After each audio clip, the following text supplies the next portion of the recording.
eu peço aos irmãos, por favor, que abram, por favor, Epístola de Paulo a Filipenses, no capítulo 4. Nós leremos apenas 2 versos, os versos 8 e o verso 9. Dizem assim: Finalmente, irmãos, tudo o que é verdadeiro, tudo o que é respeitável, tudo o que é justo, tudo o que é puro, tudo o que é amável, tudo o que é de boa fama, se alguma virtude há, e se algum louvor existe, seja isso o que ocupe o vosso pensamento. E o que também aprendestes e recebestes e ouvistes e vistes em mim, isso praticai, e o Deus da paz será convosco. Oremos. Senhor, nosso coração está cheio de alegria por estarmos na Tua casa. No decorrer dessa semana, estivemos atravessando muitas experiências, boas e ruins, mas aqui estamos na Tua presença, Senhor, para Te render louvores, reconhecendo que Tu és o nosso Deus, o Senhor da nossa vida. E contamos, ó Deus, com a Tua misericórdia, para estender a Tua mão e nos abençoar como Teu povo. Lembra-te, ó Deus, das Tuas promessas, e não, ó Deus, nos desampare em nenhum momento da nossa vida. Nós dependemos completamente do Senhor e rogamos por essas bênçãos sobre nós, pois dependemos do Senhor em todos os momentos da nossa vida. Agora, Senhor, em que a Tua palavra foi lida e será explicada, que o Teu Santo Espírito a dirija aos nossos corações, nos enchendo de fé, nos exortando e nos ensinando sobre como vivenciar exatamente aquilo que a Tua palavra revela de acordo com a Tua vontade. Nós oramos por tudo isso, agradecidos, e fazemos tudo isso em nome de Jesus. Amém. Meus irmãos, conta-se uma história de que numa carpintaria, as ferramentas que estavam ali resolveram fazer uma assembleia. E elas passaram a discutir entre elas sobre algumas matérias que elas estavam considerando muito importantes. Então o martelo assumiu a presidência da assembleia. Quando ele assumiu essa presidência, ele foi indagado, ele foi questionado, porque ele fazia muito barulho e ele também batia muito, né? Batia muito. Então o martelo, ele assumiu a sua culpa, mas ele exigiu que fosse expulso o parafuso, porque o parafuso dava muitas voltas para chegar onde deveria chegar, para fazer aquilo que deveria fazer. O parafuso, por sua vez, concordou em ser expulso, mas ele também exigiu que naquele momento a lixa fosse retirada juntamente com ele. E o argumento do parafuso era que a lixa, ela era muito áspera no trato com os outros, e ela estava sempre entrando em atritos. Então, a lixa resolveu acatar aquela sugestão, aquela reivindicação de que ela deixasse a carpintaria. Mas ela colocou como condição que naquele momento a trena também fosse retirada, fosse expulsa. Eu saio, mas se a trena sair. E o argumento da lixa é que a trena, ela ficava o tempo todo medindo os outros pela sua própria medida, se considerando o padrão que deveria ser usado para medir os outros. Naquele momento, o carpinteiro entrou na carpintaria, juntou todas aquelas ferramentas e iniciou o seu trabalho, utilizando exatamente o martelo, o parafuso, a lixa e a trena. E de uma madeira rústica, o carpinteiro fez um lindo móvel. Tendo terminado, ele então se retirou e a carpintaria se viu novamente sozinha. Então, as ferramentas resolveram se reunir novamente em uma assembleia. Naquele momento, o serrote tomou a palavra e disse o seguinte: Senhores, está claro que temos muitos defeitos, mas o carpinteiro usou a cada um pelas qualidades que cada um tem. Assim, proponho abandonarmos essa discussão e nos concentrar nas tarefas construtivas. A proposta foi aceita por unanimidade, e todos perceberam que, apesar das diferenças, podem ser unidos num único propósito, nas mãos daquele hábil carpinteiro. Essa história, ela ilustra aquilo que frequentemente nós vivenciamos nas nossas relações interpessoais. Estamos, muitas vezes, entrando em atrito por não aceitar que haja diferença do nosso irmão para conosco. na maneira de pensar, na maneira de agir. Então nós transformamos o ambiente das nossas relações em um ambiente tóxico, cansativo, desanimador. E isso acaba afetando, por afetar a comunhão, a nossa missão. Olhando para o texto que nós lemos, de acordo com o seu próprio contexto, vemos que havia divergências na igreja de Filipos. E essas divergências, elas estavam sendo realizadas, estavam acontecendo basicamente por dois grupos. O primeiro grupo está descrito no capítulo 3, verso 1 ao verso 3. Pessoas que não eram da igreja, apesar de estarem na igreja. Estes não eram da igreja, ou seja, do corpo de Cristo, porque, como diz Paulo no capítulo 3, verso 18, eles eram inimigos da cruz de Cristo. Então, eles não podiam fazer parte do corpo de Cristo. E esse grupo estava causando muita discórdia na igreja, com as suas falsas doutrinas e com o seu mau exemplo. Mas havia um outro grupo dentro da igreja que estava causando conflito. E isso está descrito a partir do capítulo 4 de Filipenses, verso 1 e verso 2. Duas mulheres estavam entrando em uma disputa de ideias, e aquilo estava causando uma ansiedade em toda a igreja. Então, para este último caso, o apóstolo Paulo, ele dirigiu 5 exortações à igreja. As 3 primeiras exortações tiveram uma perspectiva de remediar aquelas relações que estavam em conflito. Essas exortações nós já vimos na última mensagem. Paulo, com base no Senhor, esta expressão acontece 3 vezes aqui no capítulo 4, e essas expressões, elas meio que determinam as argumentações do apóstolo Paulo. A primeira é: permaneçam firmes no Senhor. Verso 1. Vocês precisam permanecer firmes no Senhor. Como? Aguardando a bendita vinda dele. E essa esperança de que na sua vinda seremos transformados e experimentaremos definitivamente de uma paz que aqui nós ensaiamos ter, mas lá será permanente e segura. A segunda exortação de Paulo, versos 2 ao verso 3, pensem concordemente no Senhor. Se elas estavam num conflito de ideias, a exortação de Paulo é: pensem concordemente. E a base é no Senhor. A terceira exortação está no verso 4. Alegrem-se no Senhor. E aí a pergunta que precisamos fazer é: como devemos nos alegrar no Senhor? E Paulo termina trazendo 2 instruções adicionais: praticando a moderação, verso 5, e também resistindo à ansiedade com oração, verso 6 e o verso 7. Essas 2 últimas exortações que Paulo traz e que se encontram no texto que nós lemos, verso 8 e verso 9, essas 2 exortações, elas tiveram uma perspectiva preventiva. Então nós vamos tratar o problema que está acontecendo agora, mas nós vamos nos precaver em face da possibilidade desses conflitos surgirem novamente dentro da igreja. Então, as exortações de Paulo aqui têm esse caráter de prevenir a igreja. E como que a igreja, ela se previne de determinados conflitos e conflitos injustos? E aí vem as argumentações dele. Pensem corretamente e ajam corretamente. Se você pensar corretamente e agir de uma maneira justa, correta, então você estará se prevenindo de conflitos dentro da igreja. Vamos ver essas 2 argumentações que Paulo traz aqui. Primeiramente, pensem corretamente. Ele diz: finalmente, irmãos, tudo o que é verdadeiro, tudo o que é respeitável, tudo o que é justo, tudo o que é puro, tudo o que é amável, tudo o que é de boa fama, se alguma virtude há e se algum louvor existe, seja isso o que ocupe o vosso pensamento. Ele começa dizendo: finalmente. Essa palavra na língua portuguesa pode parecer para nós o significado de encerramento. Mas, na verdade, na língua grega, essa palavra significa além do mais, ou além disto. O que Paulo está dizendo aqui, está fazendo, ele está apenas continuando o assunto anterior nesta passagem.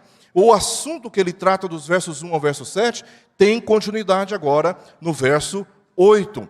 E ele está apenas tratando agora, numa linguagem preventiva, aqueles mesmos conflitos que ele estava tratando nos versos anteriores. E como nós já vimos, 2 mulheres, elas entraram numa discórdia, e isso estava repercutindo na igreja. Por isso Paulo apelou para que pensassem concordemente no Senhor.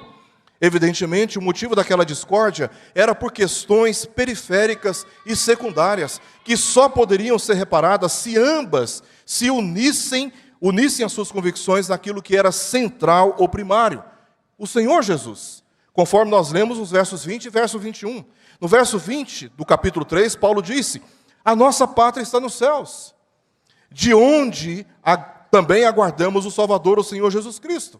O que ele fará naquele dia? Ele transformará o corpo da nossa humilhação, o nosso corpo de humilhação, para ser igual ao corpo da sua glória, segundo a eficácia do poder que ele tem até de subordinar a si todas as coisas. Essa doutrina está lançada. Existe algo muito mais importante para nos preocupar. Existe algo muito mais importante para nos apegar. Mas aquelas irmãs certamente estavam brigando entre si, discordando entre si, por assuntos que não dizem respeito àquilo que é essencial para a fé. E, geralmente, nós nos dividimos muito mais por questões secundárias do que por questões primárias.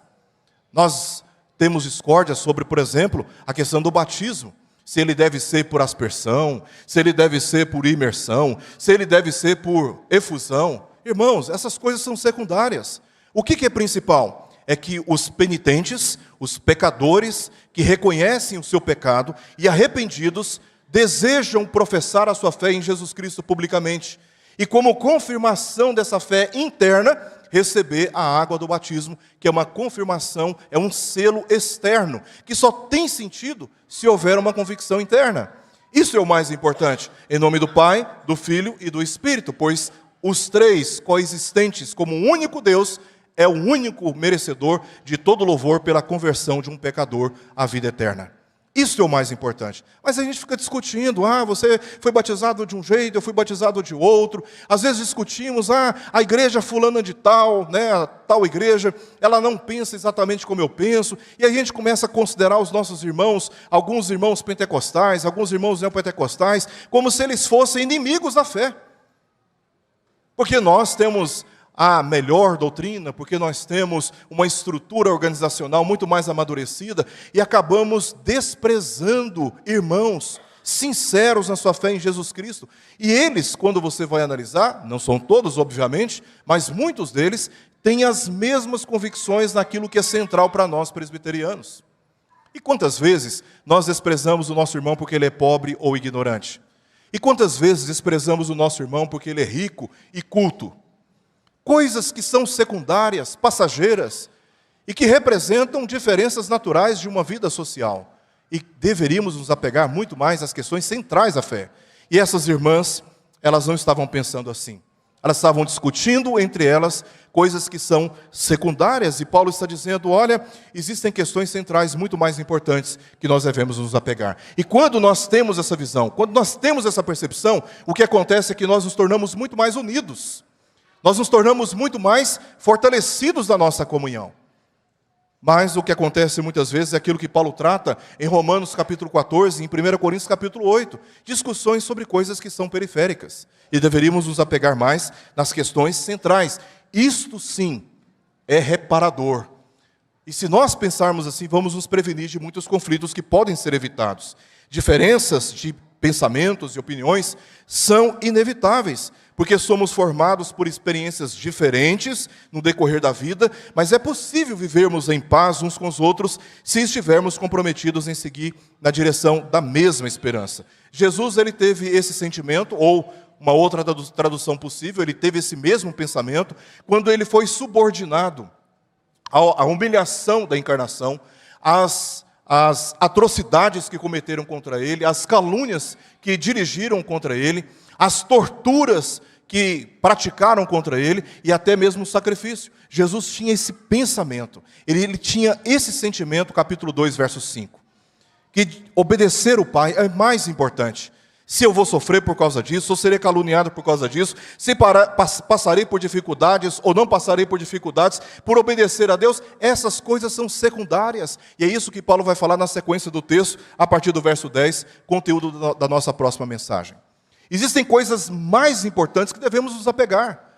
E geralmente nós abandonamos o mais importante por causa daquilo que é secundário. Jesus teve esse pensamento. Paulo também teve esse pensamento no capítulo 3, verso 14, quando ele diz o seguinte: prossigo para o alvo, para o prêmio da soberana vocação de Deus em Cristo Jesus. Se preso ou não preso, eu vou continuar fazendo aquilo que o Senhor me chamou para fazer. E diante do seu próprio testemunho, ele exorta os cristãos, no capítulo 3, verso 15, a terem esse mesmo sentimento, ou este mesmo pensamento. Ele disse: todos, pois, que somos perfeitos, tenhamos esse sentimento. E se porventura pensais, veja aqui a palavra que é a mesma na língua grega, o sentimento e o pensamento. Veja que, se porventura pensais de outro modo, também isto Deus vos esclarecerá. Esse mesmo sentimento. Há algo mais importante que precisamos nos apegar. E isso Paulo esclarece, por fim, no capítulo 3, verso 20 ao verso 21. Irmãos, nossa pátria está nos céus. Nós aguardamos os céus, a revelação gloriosa do Senhor Jesus Cristo. E quando Ele vier, Ele destruirá definitivamente a presença do pecado e os seus efeitos na nossa vida. Seremos transformados à semelhança do seu corpo. Veja, existem coisas mais importantes que nós precisamos nos preocupar como igreja, nos apegar como igreja. Os crentes filipenses eram culturalmente gregos, e a sua cultura valorizava o pensamento. Daí porque a palavra, o verbo pensar, ele é repetido inúmeras vezes, aliás, em todos os capítulos de Filipenses. Paulo usa este verbo, o verbo pensar. Algumas vezes foi traduzido por sentimento, por preocupação e cuidado. Mas a palavra grega é a mesma, phroneo. E Paulo está preocupado em usar esse verbo inúmeras vezes por considerar que a sua audiência valorizava muito a razão, muito o pensamento, muito o intelecto. Eles compreendiam que o modo de pensar determina o modo de agir. Sendo assim, Paulo chamou a atenção dos cristãos para uma questão que é fundamental. E aí ele traz uma lista aqui de seis modos de pensar que a igreja precisa ter. São eles: tudo que é verdadeiro, tudo que é respeitável, tudo que é justo, tudo que é puro, tudo que é amável, tudo aquilo que há boa fama. De forma geral, Paulo resume essa lista com esta frase: se alguma virtude há e se algum louvor existe, seja isso o que ocupe o vosso pensamento. A sua intenção foi instruir a igreja a se desapegar de assuntos secundários para se apegar àqueles que são mais importantes. Como antigamente, geralmente discutimos, ofendemos e nos separamos muito mais por questões que deveríamos ser tolerantes do que comprometer a paz naquilo que é mais importante: o nosso amor de uns para com os outros, enquanto estamos unidos ao Senhor Jesus Cristo. Pensamentos errados influenciam condutas erradas. Portanto, por isso, devemos proteger a nossa unidade na medida que disciplinamos a nossa maneira de pensar. Como Paulo disse: transformai-vos pela renovação da vossa mente. Romanos capítulo 12, verso 2. Se nós disciplinarmos a nossa maneira de enxergar as coisas, de pensar a igreja, de ver a nossa função nessa sociedade, tudo isso, além de nos prevenir de conflitos entre nós, também nos dará condições de nos concentrar naquilo que é mais significativo para a nossa vida pessoal. Por fim, o apóstolo Paulo diz no verso 9, uma vez que você pensa corretamente, você precisa agir em conformidade com aquilo que você pensa corretamente. Haja corretamente, é o que ele diz no verso 9. O que também aprendestes e recebestes, e ouvistes, e vistes em mim, isso praticai, e o Deus da paz será convosco. Então, nós ouvimos, nós aprendemos, e agora temos uma responsabilidade: viver de modo coerente. Teologia só tem sentido se ela for vivenciada na prática. Se ela é recebida apenas como um acúmulo de informações, isso, irmãos, não ajuda em absolutamente nada, porque a palavra de Deus nos foi dada como uma bússola para caminharmos de uma maneira correta. Então, aquilo que nós recebemos da parte de Deus, através da sua santa palavra, deve conduzir os nossos passos. Se estamos convencidos de que a palavra de Deus, ela é justa, ela é verdadeira, ela é respeitável, ela é amável, há boa fama, se ela é virtuosa, então nós precisamos andar em conformidade com aquilo que é central na palavra de Deus para as nossas vidas. Toda paz, em última análise, deriva do Deus da paz. Mas isso não significa que podemos simplesmente esperar que Deus faça isso acontecer. Nós não podemos nos assentar e esperar que Deus faça tudo por nós. E de modo desafiador para a nossa compreensão, a Bíblia equilibra a soberania de Deus e a responsabilidade moral do homem. Ao mesmo tempo que Deus é o Senhor da igreja, Ele nos confiou responsabilidades a serem atendidas. Deus pode todas as coisas conforme a sua santidade e justiça. Deus pode, e soberanamente deu deveres ao seu povo, para que fazem dele responsável pelas suas condutas. Nós temos responsabilidades diante de Deus, responsabilidades que não podem ser negadas. Sendo assim, a bênção da paz de Deus, que nós lemos no verso 7, que é resultado por atender aquelas primeiras exortações: fiquem firmes no Senhor, pensem concordemente e alegrem-se no Senhor, como? Com moderação e resistindo à ansiedade com orações. Quando nós agimos assim, o que acontece? Verso 7, e a paz de Deus guardará o vosso coração e a vossa mente em Cristo Jesus. Essa é a resposta de Deus, concedendo bênção ao seu povo, quando o povo age de uma maneira correta. Essa bênção é ela que nos capacita a permanecer firme no Senhor, e ela é uma garantia do Deus da paz, porque Ele é a fonte de toda a paz, é o que nós lemos aqui no verso 9, quando nos comprometemos com condutas exortadas até aqui pelo apóstolo Paulo. São 5 exortações, e nós nos prevenimos de determinados conflitos e desgastes nas nossas relações, se nos ocupar o nosso pensamento daquilo que é mais importante para a fé, e agirmos em conformidade com aquilo que é mais importante para todos os cristãos. Eu quero terminar trazendo 4 considerações finais aqui. Primeiramente, irmãos, aquilo que depender de nós, precisamos ter paz com todos. Naquilo que depender de nós, precisamos ter paz com todos. Isso não significa que o nosso esforço determinará a paz com o nosso irmão. Nem sempre isso é possível, porque às vezes o nosso irmão não quer ter simpatia por nós, não quer demonstrar amor por nós, não quer a nossa companhia. E nós respeitamos, a escolha de cada um. Mas naquilo que depender de nós, precisamos empreender esforços para termos paz uns com os outros. A igreja, como comunidade, não como construção, como templo, como esse lindo templo no qual estamos reunidos nesta manhã. A igreja como povo, como comunidade, é sagrada, pois foi comprada pelo sangue de Cristo. E Paulo a chama, em Efésios, de família de Deus. Todos os cristãos são unidos pela mesma fé em Cristo e viverão nessa unidade para sempre. O que estamos vivenciando aqui é apenas um prelúdio daquilo que será pleno na vinda do Senhor Jesus. Nós estaremos juntos para todo sempre. Queira você, queira não. Nós estaremos juntos para todo sempre.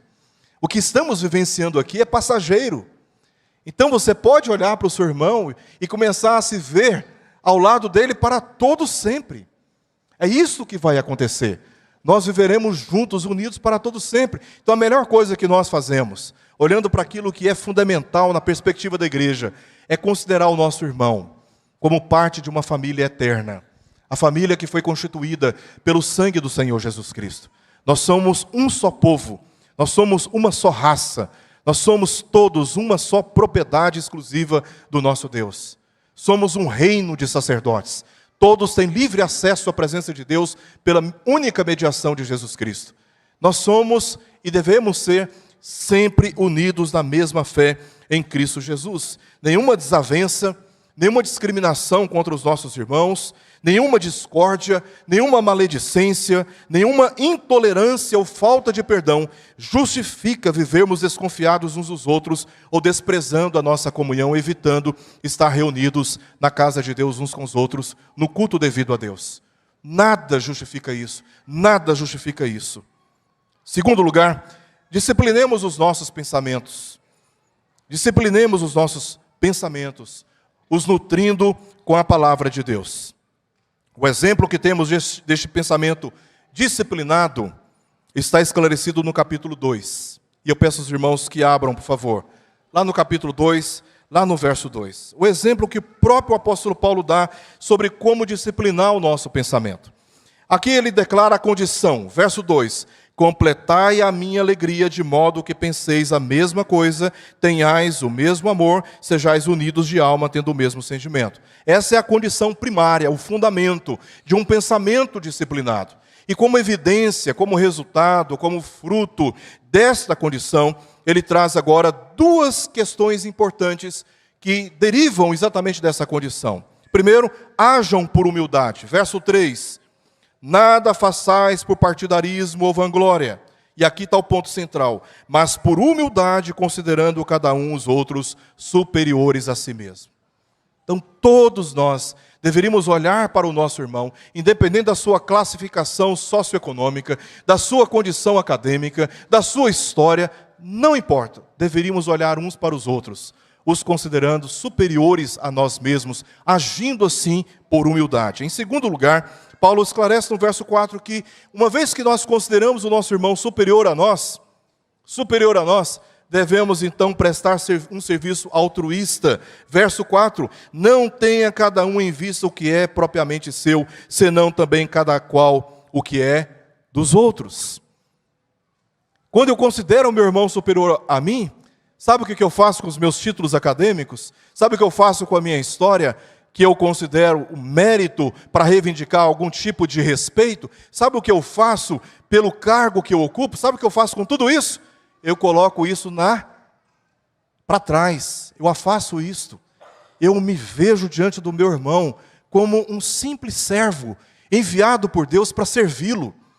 Então, é muito infantil, é uma vaidade, é uma tolice, querer nos considerar mais importantes que o nosso irmão, querer nos considerar mais autoridade que o nosso irmão, querer reivindicar o centro de todas as atenções, querer que o meu pensamento prevaleça independente do pensamento divergente do outro, querer dominar um ambiente e me colocar como aquele que comanda todas as coisas, é infantil, é uma vaidade repugnante, porque quando nós olhamos para o exemplo do Senhor Jesus, que Paulo vai tratar a partir do verso 5 do capítulo 2, irmãos, somos constrangidos a agir de uma maneira mais disciplinada no modo como nós enxergamos os nossos irmãos. Porque sendo Jesus, o Filho de Deus, não tomou por usurpação o ser igual a Deus. Antes, assumiu a forma de servo e serviu o Pai até a morte e morte de cruz. E quem sou eu e quem é você para pensar de uma maneira diferente? Nós jamais deveríamos pensar de modo diferente. Nós somos chamados para servir uns aos outros, e isso só é possível se nós disciplinarmos a maneira como nós pensamos. Em terceiro lugar, cuidemos de proteger a nossa mente das impurezas. Se temos que disciplinar o nosso pensamento, e essa disciplina se dá na palavra de Deus, por outro lado, nós temos que nos prevenir de algumas corrupções que entram na nossa mente. Por exemplo, músicas impróprias para a nossa edificação espiritual e moral. Eu não tenho nenhum problema em relação à música secular. Ouço, inclusive nessa semana eu estou numa vibe... Estou numa vibe da década de 80, sabe, Nano? Estou numa vibe da década de 80. Lionel Richie, estou nessa aí. Eu não vejo problema nenhum. Ontem eu estava ouvindo uma música com a minha esposa, de David Lennon, e aí era uma música em inglês, e estava falando com ela, olha o que a música está dizendo, olha qual que é o problema com essa música.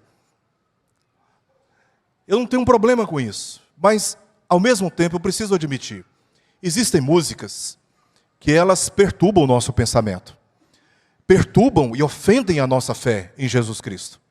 E nós não podemos ser ingênuos. Nós não podemos ser radicais, mas também nós não podemos ser ingênuos. De pensar que qualquer tipo de música que nós colocamos na nossa cabeça vai nos fazer bem. Não, irmãos. Existem músicas, inclusive cristãs, que fazem muito mal.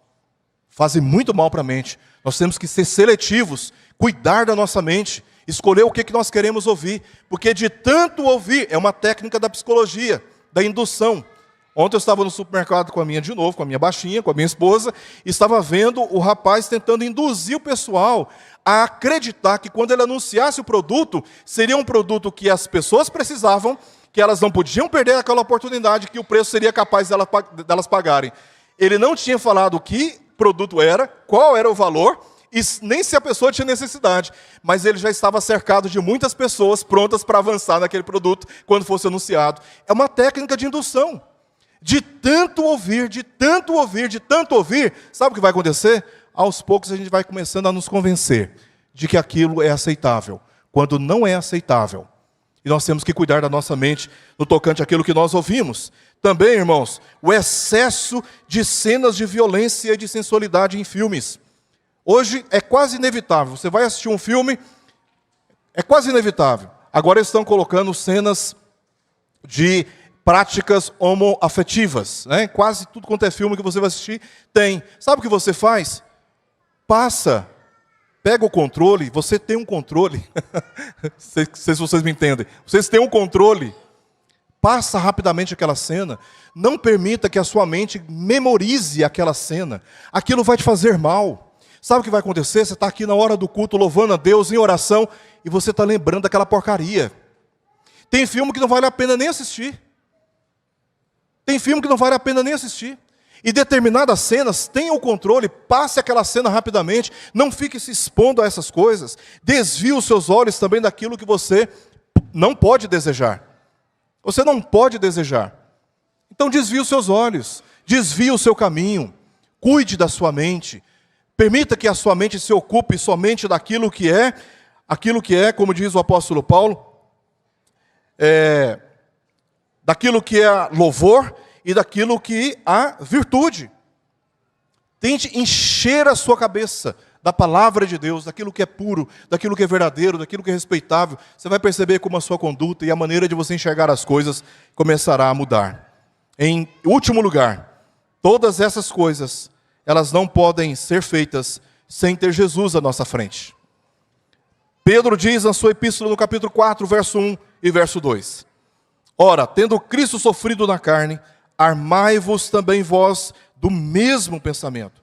Pois aquele que sofreu na carne, deixou o pecado, para que no tempo que vos resta na carne, já não vivais de acordo com as paixões dos homens, mas segundo a vontade de Deus.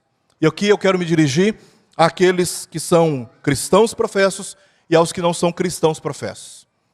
Aqueles que ainda não professaram a sua fé em Jesus Cristo, que estão apenas examinando se vale a pena andar no caminho do Senhor Jesus. Eu quero deixar aqui uma palavra para você. Não se aventure em praticar todas essas coisas exortadas na palavra de Deus em busca da aprovação de Deus. Nenhuma das nossas obras pode nos justificar na presença do Senhor. Em vez disso, permita que todas essas exortações da palavra de Deus te convença da sua necessidade do Salvador e coloque a sua fé em Cristo que morreu por você. Coloque a sua fé em Cristo que morreu por você, porque só Ele, pelas suas obras, satisfaz a sua necessidade de obedecer a Deus. É Ele quem intercede por você na presença do Pai. Agora, se você já é um cristão confesso em Cristo Jesus, se você já professou a sua fé e anda nos caminhos do Senhor, não faça nada por sua própria força. Peça a Jesus para ajudá-lo a crescer nessas áreas com perdão quando você falhar. Porque nós falhamos. Nós falhamos. Não podemos fazer essa lista por conta própria, mas podemos fazer todas as coisas através de Cristo que nos dá força. Porque Ele, estando à frente das nossas vidas, garante o caminho até a presença e a comunhão com o Pai. Assim, o apóstolo Paulo encerra essa parte, mostrando como nós podemos nos prevenir de discussões insensatas, de brigas, discórdias e da perda, o enfraquecimento da comunhão, pensando corretamente e agindo corretamente. Há diferenças entre nós que são inevitáveis e não podem ser anuladas, mas é possível vivermos em paz se todos nós nos colocarmos na mão do carpinteiro, aquele que faz de todos nós a obra que Ele deseja fazer, como o próprio apóstolo Paulo diz no capítulo 1, verso 6. Ele começou a boa obra em nós, e Ele há de completá-la. Vamos orar?